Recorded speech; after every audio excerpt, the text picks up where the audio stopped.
Hi friends, welcome to my channel. So இன்னைக்கு நம்ம என்ன பார்க்க போறோம்னு பாத்தீங்கன்னா heavy cream வச்சு cupcake தான் பார்க்க போறோம். So chocolate flavorல கேட்டிருக்காங்க. அதுக்கு நான் ஃபர்ஸ்ட் whipping cream ரெடி பண்ணி வச்சுக்கிறேன்.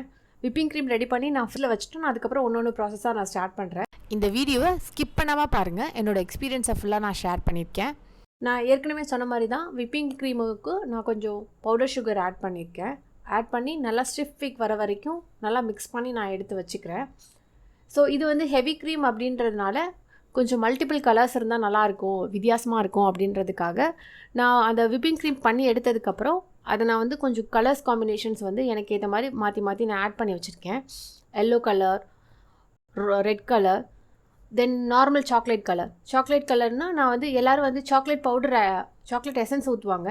நான் கொஞ்சம் வித்தியாசமாக கொக்கோ பவுடர் ஆட் பண்ணியிருக்கேன். கொக்கோ பவுடர் ஆட் பண்ணி இப்போ கொஞ்சம் பக்குவமாக நம்ம பீட் பண்ணோம், இல்லைன்னா அந்த மாவு பறக்கும், கொஞ்சம் ஈரப்பதமாகிடும். ஸோ கொஞ்சம் கரெக்டாக பார்த்து நம்ம விப்பிங் க்ரீமை பீட் பண்ணி எடுத்துக்கணும். ஸோ பார்த்திங்கன்னா நான் எல்லாத்தையும் பீட் பண்ணி எடுத்துட்டேன். ஸோ எல்லாத்துக்கும் அது செப்பரேட்டான ஒரு பேக்கில் நான் மாற்றி வச்சுக்கிறேன். ஸோ அப்போ தான் நம்ம ஃப்ரிட்ஜில் வைக்கும்போது நம்மளுக்கு நீட்டாக இருக்கும், எடுத்து யூஸ் பண்ணுறதுக்கு யூஸ்ஃபுல்லாக இருக்கும். ஸோ இது எல்லாத்துக்கும் ஒரு பேக்கிங் போட்டு நான் எல்லாத்தையும் எடுத்து உள்ளே வச்சிடுறேன். ஸோ இந்த ஆர்டரில் பார்த்திங்கன்னா இது உங்கள் கூட ஷேர் பண்ணுன்றக்காக தான் சொல்கிறேன். எனக்கு இந்த ஆர்டர் டைமிங் பார்த்திங்கன்னா ஆஃப்டர்நூன் 12 o'clock சொல்லியிருக்காங்க. ஸோ 12 o'clockனு போகும்போது நம்மளோட ரூம் டெம்பரேச்சர்லாம் ரொம்ப ஜாஸ்தியாக இருக்கும். ஸோ அதனால தான் நான் ஃபஸ்ட்டு ஏர்லி மார்னிங்கே விப்பிங் க்ரீம் எல்லாம் செஞ்சு நான் ஃப்ரிட்ஜில் எடுத்து வச்சிடுறேன். அதுக்கப்புறம் நம்ம ஒரு ப்ராசஸாக பண்ண ஆரம்பிச்சிடலான்றதுக்காக சாக்லேட் கப் கேக் தான் செய்ய போகிறேன். ஸோ நமக்கு சாக்லேட் கப் கேக்ஸ்க்கு உள்ள மாவெல்லாம் ரெடி பண்ணிவிடுவோம். ட்ரை இன்க்ரீடியன்ஸ் தனியாக, வெட் இன்க்ரீடியன்ஸ் தனியாக பண்ணி ஒன்றுத்தையும் தனியாக செப்பரேட்டாக பீட் பண்ணி வெட் இன்க்ரீடியண்ட்டோட ட்ரை இன்க்ரீடியன்ஸை மிக்ஸ் பண்ணி நம்ம கப் கேக் மோல்டில் ஊற்றி வச்சுருவோம். ஊற்றி வச்சதுக்கப்புறம் நான் ஓவனில் வச்சு எடுத்துடுறேன்.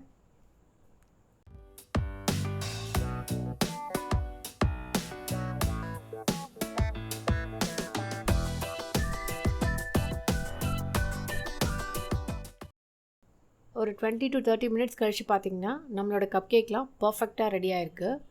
ஸோ இப்போ கொஞ்சம் நேரம் அது ஆறட்டும். நம்ம அது ஆறினதுக்கப்புறம் அதை ஃபுல்லாக நம்மளோட அது எல்லாத்தையும் நம்ம கப் கேக் பாக்ஸில் மாற்றிடுவோம். ஏன்னா அப்போ தான் நம்மளுக்கு டெக்கரேஷன் பண்ணி அதை அப்படியே அவங்களுக்கு ப்ரெசென்ட் பண்ணுறதுக்கு கரெக்டாக இருக்கும். ஸோ கேக்கெல்லாம் நல்லா ஆறிடுச்சு. ஸோ அதனால நான் அதெல்லாம் ஒன் பை ஒன்னாக கப் கேக் பாக்ஸில் அரேஞ்ச் பண்ணிடுறேன். அரேஞ்ச் பண்ணிவிட்டு இப்போ நம்மளோட க்ரீமெல்லாம் ரெடியாக இருக்குது. ஸோ டெம்பரேச்சர் ஹையாக இருக்கிறனால நான் ஒரு ஐஸ் பேக் வச்சு அதுக்கு மேலே க்ரீம்ஸ் எல்லாம் நான் வச்சுருக்கேன். ஸோ ஏன்னா அந்த க்ரீம்லாம் மெல்ட் ஆகக்கூடாதுன்றதுக்காக. ஸோ இப்போ பார்த்திங்கன்னா நான் டெக்கரேஷன்ஸ் ஆரம்பிக்கிறேன். இது ஃபுல் அண்ட் ஃபுல் உங்களோட இன்னோவேஷன் தான். நீங்கள் எப்படி வேணால் டெக்கரேஷன்ஸ் பண்ணலாம். நான் ஒவ்வொரு கப் கேக்குமே ஒவ்வொரு டெக்கரேஷன் கொடுத்துருக்கேன். ஸோ பார்க்க நல்லாயிருக்கும் அப்படின்றனால சாக்லேட் ஃப்ளேவர்ன்றனால வெறும் ப்ரௌன் கலரில் இருந்தால் நல்லாயிருக்குன்னு தான் நான் கொஞ்சம் கலர்ஃபுல்லாக கொடுத்துருக்கேன். ஸோ இது ஹை க்ரீமுன்றனால நான் இந்த மாதிரி டெக்கரேஷன்ஸ்லாம் கொடுத்துருக்கேன். ஸோ நம்ம டெக்கரேஷன்ஸ் ஆரம்பிக்கலாம்.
ஸோ இப்போ பார்த்தீங்கன்னா நம்மளோட டெக்கரேஷன்ஸ் எல்லாம் கம்ப்ளீட்டாக ஃபினிஷ் ஆகிடுச்சு.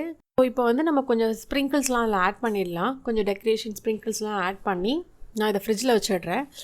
நம்ம கஸ்டமர் வர வரைக்கும் வெயிட் பண்ணுவோம். அவங்க வந்தோன்னா அவங்க கையில் வந்து நம்ம இதை டெலிவர் பண்ணிடலாம். ஸோ அவ்வளோதான், என்னோடய கப் கேக் வந்து ஃபினிஷ் ஆகிடுச்சு. ஸோ கண்டிப்பாக இந்த வீடியோ உங்களுக்கு பிடிச்சிருக்குன்னு நினைக்கிறேன். என்னோடய டெக்கரேஷனும் உங்களுக்கு பிடிச்சிருக்குன்னு நினைக்கிறேன். இது உங்களுக்கு யூஸ்ஃபுல்லாக இருக்கணும்னு நினைக்கிறேன். இந்த வீடியோ உங்களுக்கு பிடிச்சிருந்தா லைக் பண்ணுங்கள், ஷேர் பண்ணுங்கள். நம்ம சேனலை சப்ஸ்கிரைப் பண்ணாத நண்பர்கள் சப்ஸ்கிரைப் பண்ணுங்கள். ஸோ உங்களுக்கும் இந்த மாதிரி ஏதாவது ரெக்குயர்மெண்ட்ஸ் இருந்துச்சுன்னா என்னை இன்ஸ்டாகிராமில் காண்டாக்ட் பண்ணுங்கள். என்னோடய இன்ஸ்டாகிராம் பேஜ் எல்லாமே வந்து எனக்கு டிஸ்கிரிப்ஷன் பாக்ஸில் போட்டிருக்கேன். ஸோ என்னை நீங்கள் காண்டாக்ட் பண்ணலாம். தேங்க்யூ.